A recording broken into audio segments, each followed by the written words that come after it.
Hello, this is a quick video to help us find the following. Given a set of data, we're going to look for the correlation coefficient R, the coefficient of determination R squared, the slope and the y-intercept of a regression line, where the slope is given by B, and then the y-intercept is given by A in this y-hat equation. And then we're going to create a chart, a scatter plot. We're going to add the line in the scatter plot. We're going to include the regression line equation, and then we're going to also include the R squared.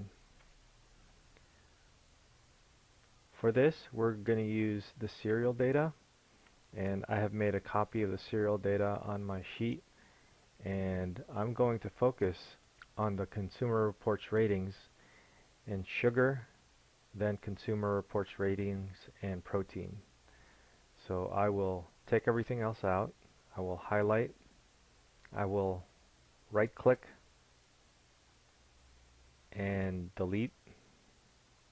So there's protein and there's sugar, so I'm going to highlight sodium, get rid of that. The Consumer Reports ratings is what we want, so I want to keep this one and I'll take everything else out. Now here's a little trick when you're doing correlation. It would be a good idea to have two columns of data side by side that you want to work with. So I'm going to want to have the protein and Consumer Reports ratings, the sugar and Consumer Reports ratings, where the protein and the sugar are going to be the explanatory variable, or the X. So what I'm going to do is I'm going to copy this. So right click again and copy, and then I will insert it here between the protein and the sugar. I'll insert the space and I will paste the data set. Now I know the CR ratings is duplicate, but that's okay because now I can work with each of these graphs separately. Let us now, for example, find this, the correlation coefficient between the protein and the CR ratings. First we're going to find the correlation coefficient R, then we're going to do a simple math formula to compute R squared, and then we'll find the slope and then the y-intercept. So I want to do the same for the sugar versus the CR ratings. So let me get that set up now. So with some copying and pasting, I was able to do that kind of quickly. Alright, let's find the correlation coefficients. So to first find the correlation coefficient, you would say equals, and then you type CORREL, and you see this option over here, correl as in correlation. It's asking for the Y data, so for the protein, the Y data is the CR ratings, and then it's asking for the X data, and that is the protein.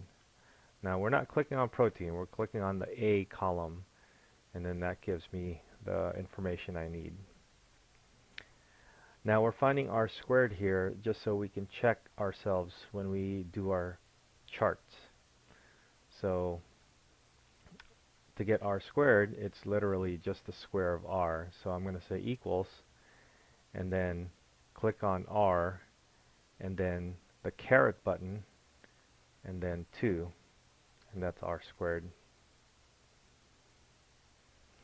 Now let's find the slope. To find the slope, we're going to say equal, and literally just type slope. And then again, it's asking for the Y data first and then the X data. Now the correlation coefficient did not really care whether you have the X data or the Y data first, but the slope and intercept will make a difference whether you have the X or Y first. So the Y needs to go first according to this this function. So I'm going to click on the Y set, comma, and then click on the X column.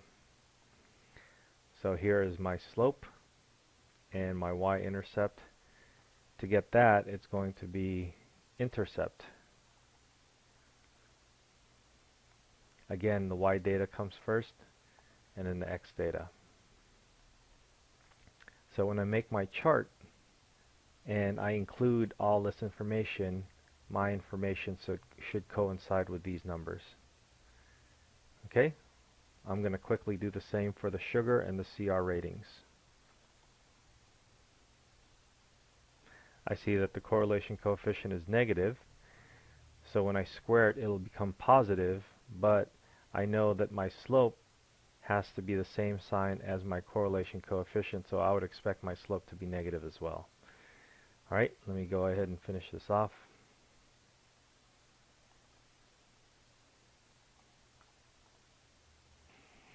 Here are my values. Okay, now that we have these values, let's make our charts.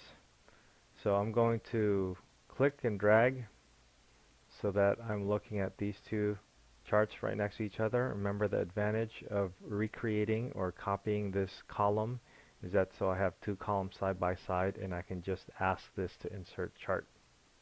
So let's insert a chart. Now there's chart types over here. I'm going to select a different chart type from a histogram. I'm going to go with a scatter plot. And there's my scatter plot right here. Now I'm going to make the customizations here and then edit later if I need to. First of all, I want to change this name to protein versus the CR ratings. Let's scroll down to axis horizontal. It says it has a title protein, and you can put the units here if you want, but I'm noticing that there's no label on the vertical axis, so if I change the left vertical here and give it a title of CR ratings, then that would get my information set up. Now if you scroll down to the bottom where it says trend line, I can click on trend line and select linear. So now I have a line, and a bunch of new options would come up, and I can ask it to change a color. I can ask it to be a little bit more opaque, not so transparent, and I can change the width of the line so I can see it a little bit better. Now I also have a label here. I can ask it to use the equation, and so I see my equation written here, and then I can also ask it to show R. Okay, so let's insert this for now and take a look and compare these numbers with the numbers that we had earlier. First, let's imagine the R squared. Now remember, that came from R, and then we squared it, and it says 227 in our graph, and we get 2269, so that looks like it matches. Now the slope is 6.079. Now if I look at that equation, it says 6.08 times x plus 27.29. Remember that the slope is a number next to the x, so that's 6.08, and that looks like we hit the correct slope as well. The y-intercept is that other number, 27.29, and here it's 27.29. So it looks like we got it. The only other thing I would probably be interested in doing is that it looks like it's a little cramped up on the side here. So I can either do an advanced edit, or I can right click this and say edit the legend, and then instead of having the legend on the right side of the graph, you can have the legend in the bottom. So I'm noticing that the legend in the bottom here does not have the R squared anymore, but that's okay because we're really interested in the equation. Okay, so that's how you do the chart, including the line and the regression equation. Let's do another one where we make a chart for the sugar and CR ratings. Now I'm going to do a little bit differently. I'm going to start with the CR ratings, and then I'm going to click and drag. So I didn't let go of the click here. I'm just clicking and dragging. So if you click, let go of the click, and then you click again and drag, it looks like you're switching the order. So be careful not to do that. You have to do the click and drag before anything is highlighted. So I'll click somewhere else on the worksheet. I'll click and drag without undoing the click button, and then now I've highlighted two columns. Let's click on Insert, Chart.